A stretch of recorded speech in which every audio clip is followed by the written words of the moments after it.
그다음에 이분은 해마라는 기억을 담당하는, 특히나 단기 기억을 장기 기억으로 넘기는 기억을 담당하는 해마라는 뇌가 굉장히 발달해 있어서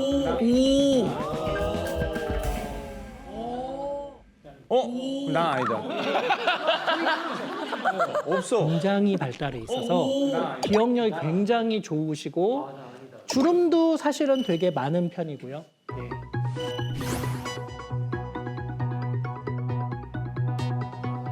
그죠? 주름 되게 많죠. 전체적으로 크기가 그래도 이 정도면 평균이다. 되게 큰 편. 네, 네.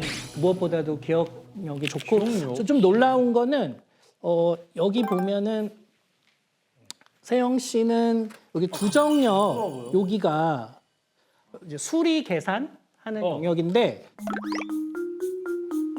이제 수리 계산하는 영역인데 거의 새 거예요. 거의 새 거예요. 저거 살 수 있어요? 저거 살 수 있어, 새 건데. 나 진짜 나는 내가 저런 계산하는 거가 어렸을 때부터 너무 싫어가지고 아 그렇구나. 난 정말 싫어. 저희가 평생 안 쓸 거거든요. 아니, 보면은 뭐 그냥 뭐 25 더하기 25 이런 거 할 수 있는데도 계산기부터 꺼내. 잠깐만요. 하면서 아까도 책할 때 보면 15,000원으로 잡을게. 15,000원. 200만 배. 와. 왜? 2조야. 그러네. 그 계산 그런 거 이제 좋아하지 않는 그런 캐릭터 이미 바로 드러나 있는데 오, 나오는구나. 이분은 계산이 계산 그런 거 되게 잘하시는 분. 오 진짜? 네, 그럴 것 같아요.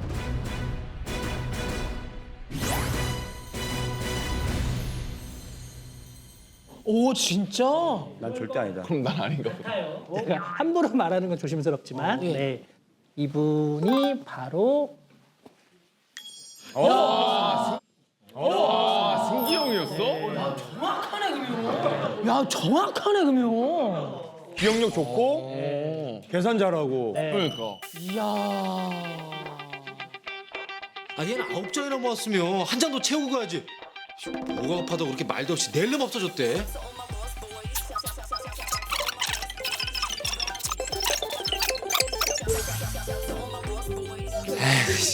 그 주름도 사실 다른 분들보다 되게 많은 편이고. 아, 그래요? 주름이 많이 썼다는. 그렇죠. 예.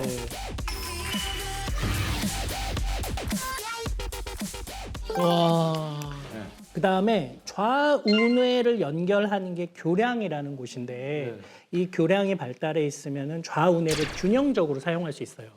그래서 이제 보통 사람들은 뭐 좌뇌 술이나 언어 영역, 논리적인 능력이 더 집중돼 있다거나 이제 우뇌처럼 뭐 음악이나 운동 또 전체적으로 상황을 판단하는 능력 이제 이런 능력이 한쪽으로 치우칠 법도 한데 이 교량이 발달해 있으면은 그 두 가지가 골고루 잘 사용할 수 있어요. 그런 분인데 그 교량이 가장 크신 분이 이분이세요.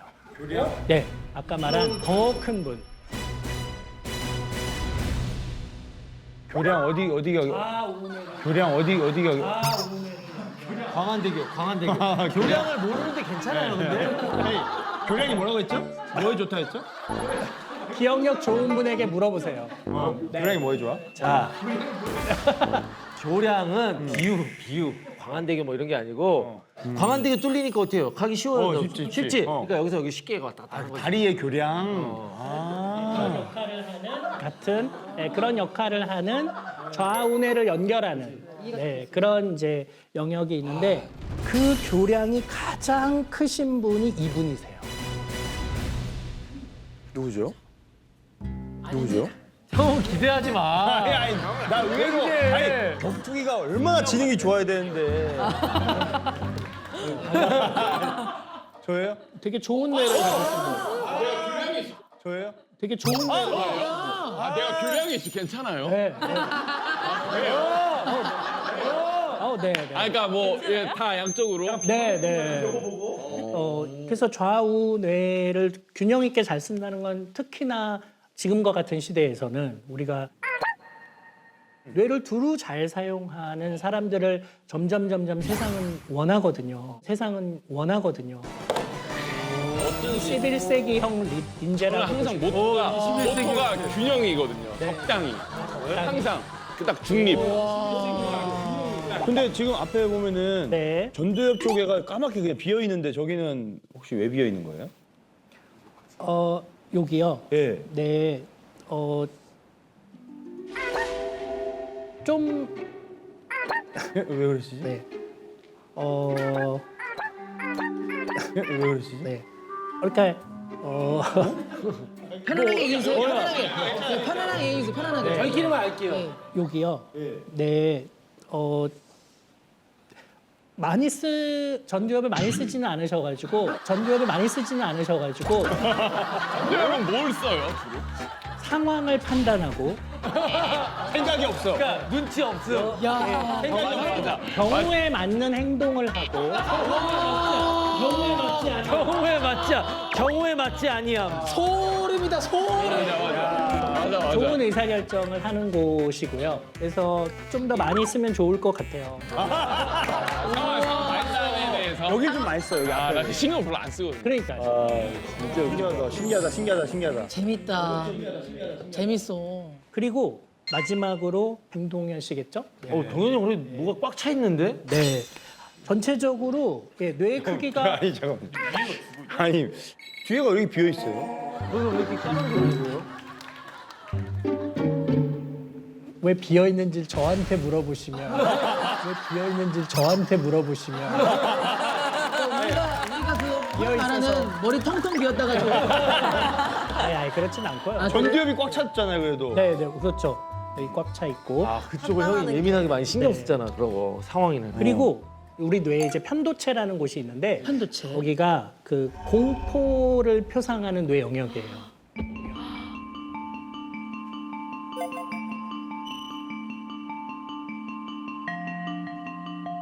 이 영역이 크면 겁이 많은 거고 이 영역이 작으면 겁이 없는 거고. 네. 네네. 근데 반면 놀라운 거는 그 동현 씨가 네.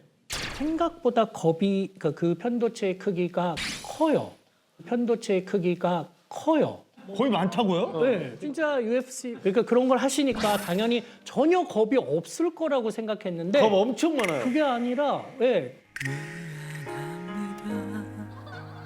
고장나란 사람이 자신이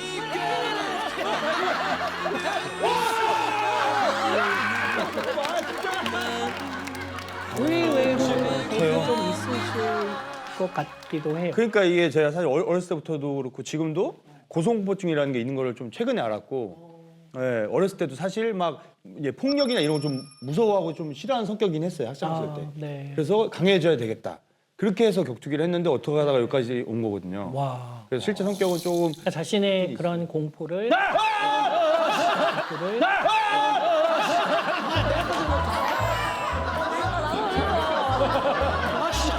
내가 깜짝 놀랐어.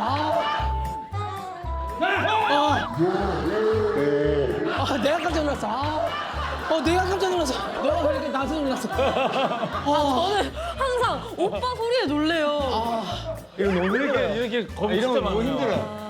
이런 거 너무 힘들어서 반면에 시상하부라는 곳이 있는데 이 시상하부라는 곳은 공격성을 나타내는 곳이고 남성 호르몬 같은 거 되게 많이 분비돼서 여기서 좀 놀라운 거는 그 동현 씨의 시상하부는 제가 생각했던 것보다 작아요.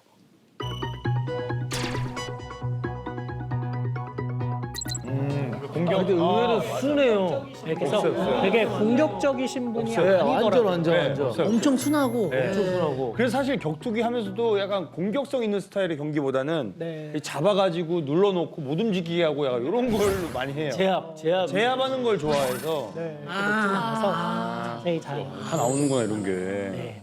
신기하다. 근데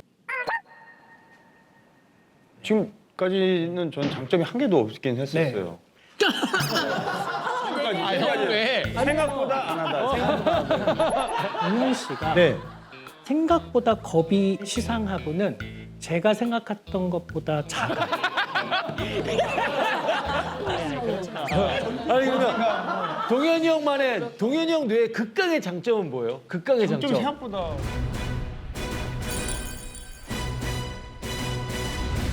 동현이 형 뇌의 극강의 장점은 뭐예요? 극강의 좀 장점. 생각보다 아직 현대과학이 발견하지 못했는데. 아직 현대과학이 발견하지 못했는데.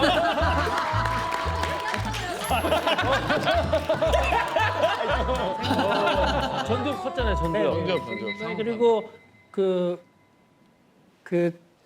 격투기 선수들 대개 격투기 선수들보다 훨씬 더 따뜻하신 분이다. 어떻게 하시는 그래요. IQ보다 EQ. 마음이 따뜻하대요. 근데 진짜 동현이 형 정말 착하고 되게 순둥순둥하고 그러니까 공격성을 전혀 보이지 않고. 나 동현이 형 화난 거한 번도 못 봤어. 네, 신기하다. 신기하다. 그러니까 제가 오늘 여러분들께 드리는 이야기도 농담처럼 말씀드렸지만 그 뇌의 구조만으로 그 사람의 사고, 인지, 행동을 다 이해할 수는 없으니까 그냥 참고만 하시라. 아 너무 재밌어요. 내 폐를 보고 나면 담배를 끊어야 되겠다 생각할 수 있잖아요. 그렇죠. 해요. 그렇죠. 그런 것처럼 맞아, 네, 진짜. 내 뇌를 보고 나면 아 내가 앞으로 어떻게 사고해야 되겠다. 아. 그것이 우리를 더 나은 삶으로 이끌지 않을까 싶습니다. 그래서 저는 이런 거를 누구나 다 한 번쯤 경험했으면 좋겠어요. 야 이거 당분간 또 저기 MRI 붐 열겠다. 대박이야. 아니, 대박. 원래 근데 꿈이 뇌과학자셨어요? 어렸을 때부터? 원래 꿈은 이제 물리학자였고요. 예, 저 어렸을 때 그래서 어떤 생명체가 자기는 100년밖에 못 사는데 아니 이 우주가 138억 년이 되었다는 사실을 알고 있는 생명체가 전 너무 고귀한 생명체인 것 같더라고요. 그래서 그런 완전히 이랬어. 갑자기 고귀해진다. 그지? 이런 생각을 하는 게. 네, 그래서 그 인간은 진짜 먼지 같은 존재지만 그렇지만 이 우주가 얼마나 큰지를 이해하는 먼지. 먼지. 네, 먼지. 네, 먼지 같은 존재지만. 먼지 같은 아, 존재지만. 잠깐만 저기서 들으라고 할까? 지금 만화책 좀 보고 있을까요? 만화책 보고 있을까? 그래서 일종의 먼지로서의 자부심, 몸부심을 가지고 있었죠. 그리고 이제 대학을 왔는데 카이스트에 오니까 도서관이 되게 조그만 거예요. 네, 그래서 약간 그러니까 좀 오기가 생기더라고요. 그래서 세 가지 결심을 했는데 이제 첫 번째는 카이스트 도서관에 있는 모든 책을 다 읽겠다. 와우. 어렸을 때. 와. 아니 그 대학교 1학년 때. 네, 네. 대략 몇 권 정도 했는데요 그때? 그러니까 느낌상 한 2, 3만 권 되지 않았을까 싶어요. 오. 네, 뭐 저희 집에 있는 정도죠. 저희 집에 있는 정도죠. 북플렉스. 카이스트 도서관 확 사버려. 확 사버려. 사버려. 그러면 그 카이스트 도서관에 있는 책은 그럼 다 읽으셨어요? 아니죠. 아닌데 제가 카이스트 졸업할 때 카이스트 도서관에서 책을 가장 많이 대출한 학생이었고요. 네, 가장 많이 읽으려고 했었으니까. 그래서 제가 아주 오랜 기간 독서 왕이었고, 네, 그 카이스트 도서관이 선정한. 네. 그러다 제가 카이스트 교수가 됐고 어느 시간 후에 카이스트 학생이 제 기록을 깬 거예요. 네, 그래서 제가 그 학생한테 그 독서왕 시상을 해줬죠. 되게 기분 좋은 일이다.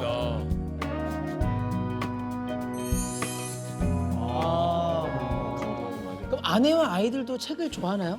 네. 제 아내도 굉장히 좋아하고, 예, 여기 저기에서 저보다 더 이 공간을 즐기고요. 진짜? 그런데 저희 아이들은 책으로 둘러싸인 어린 시절을 보낸다고 해서 책을 좋아하는 건 아니구나라는 거를 가르쳐 주었어요. 아이들은 다도가 장난감 좋아하고. 그러니까 아버지가 초콜릿 공장장이야. 네. 집에 초콜릿이 쌓여 있어. 애는 초콜릿을 먹을까요? 아, 안 먹죠. 그런 거랑 비슷한. 아, 젤리가 먹고 싶죠. 집에 초콜릿 천진데. 그래서 책은 사실은 뭐 늘 얘기하지만 습관이 돼야 된다고 하면서 막 억지로 읽히기보다는 쾌락이 되게 기다려주고 예, 너무 재미있어서 한 번 읽게 되면 그 다음에 읽지 말라고 해도 막 읽거든요. 쾌락이 될 때. 야, 대박. 심지어는 부모가 자기는 읽으면서 애는 못 읽게 하는 거죠. 아, 더 궁금하게. 너는 놀아. 애는 뛰어놀아야지. 무슨 그래서 내가 안 읽었나 보다. 난 책 읽으라 그래서 나는 안 읽은 거야. 반대 심리. 그래서 저희 부모님이 또 저희한테도 또 그러기도 하셨고. 이야. 그다음에 이제 내일 죽어도 여한이 없는 사랑을 한번 해보겠다.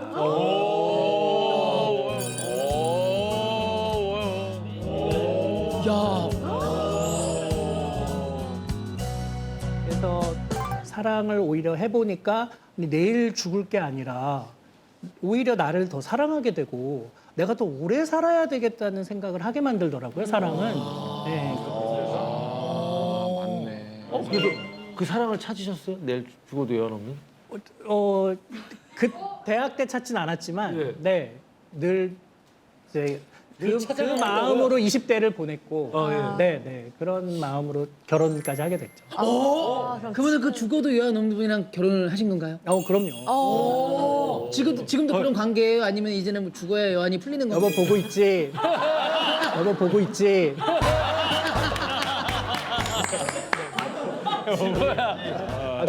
그럼요.